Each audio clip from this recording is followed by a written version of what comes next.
Hey, you, what you doing? Coming to say hi? What you doing? I don't have anything for you. Hi, big guy.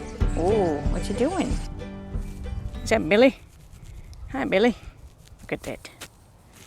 Got a big old horns. Look at those horns on your head. Pretty goat. Pretty baby, huh? Oh, yeah. Does that feel good? Huh? Does that feel good? It would be kind of hard to reach your ears. Huh? Huh? Yeah. Yeah. What you doing, Billy? Hi. What you doing? More goats. Oh, come back here. Let me see your face. Let me see your face. I want to see all your face. Billy. Billy. Look at you all. Hi, Billy.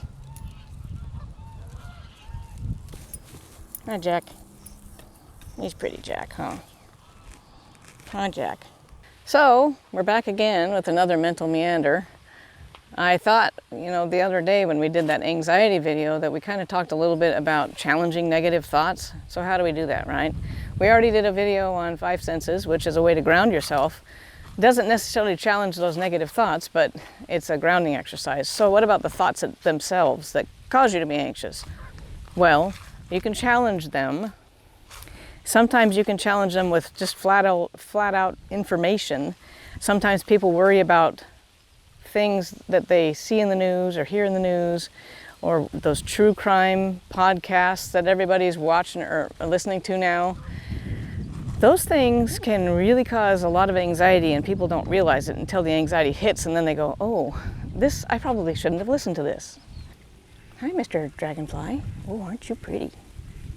Aren't you pretty? Don't get me. Oh, see, I got sidetracked.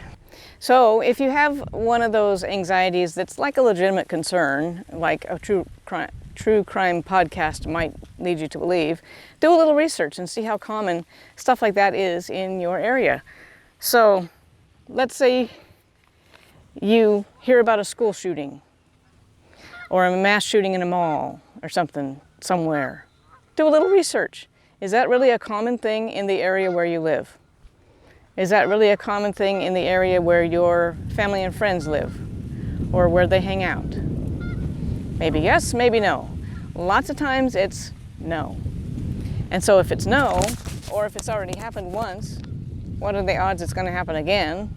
So do you really need to worry about it that much, to the extent that you're worrying about it? So when you're worried about something, it's really easy to take it to the very end and imagine the worst possible thing that could happen. And that doesn't help, because in reality, those worries usually, almost always, don't come true to the extent that we imagine them to.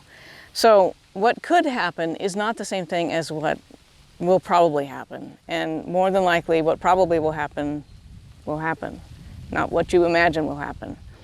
So if you think about something that you're worried about, right now, just imagine something that you're worried about besides this gigantic goofy hat. It's even wet and it's still sticking up. So what's one thing that you're worried about right now? Just think of something.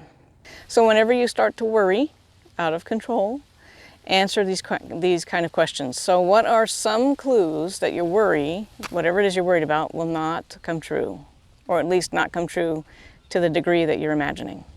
What are some clues that is not going to come true? A lot of times people struggle with this because they've never really thought about what happens if it doesn't come true.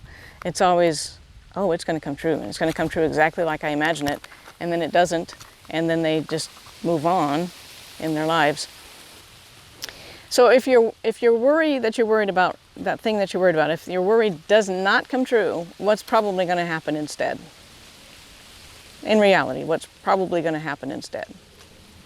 Maybe it's the thing that you're worried about that's actually going to happen, but not to the degree, or maybe it's completely opposite of what you're imagining.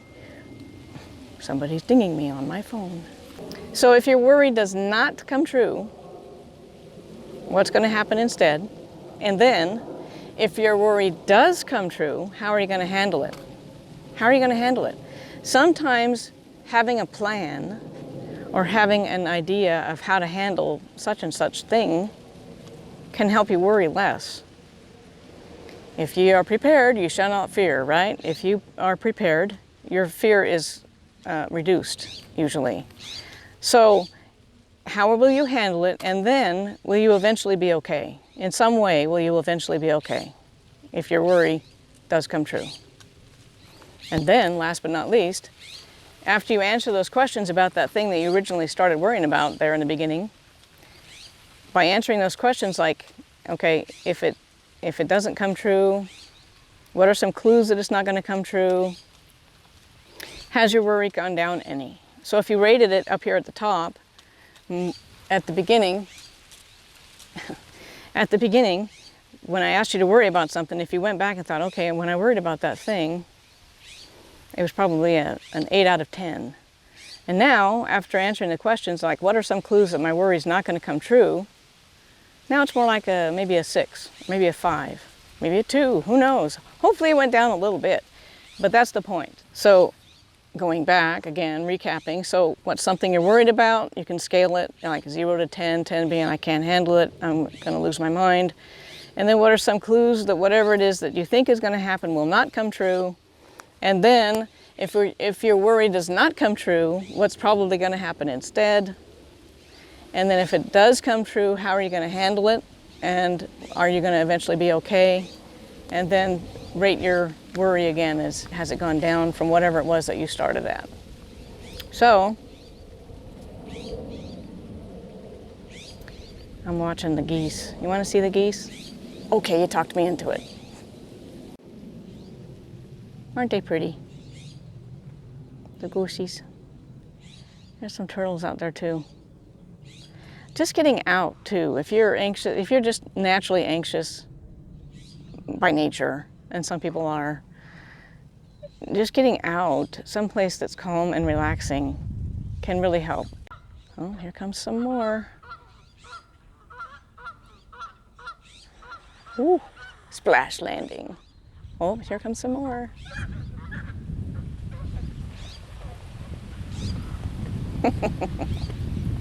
Uh-oh.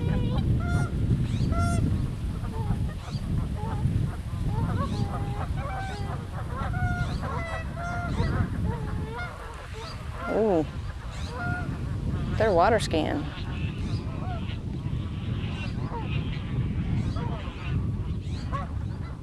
They're having a good old time out there.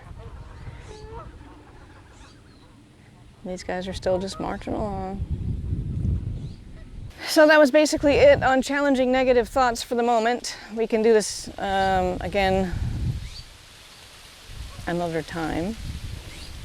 And again, like I said, I said on another video, it's gonna be sweltering hot for a week. It's gonna be like 110, 111.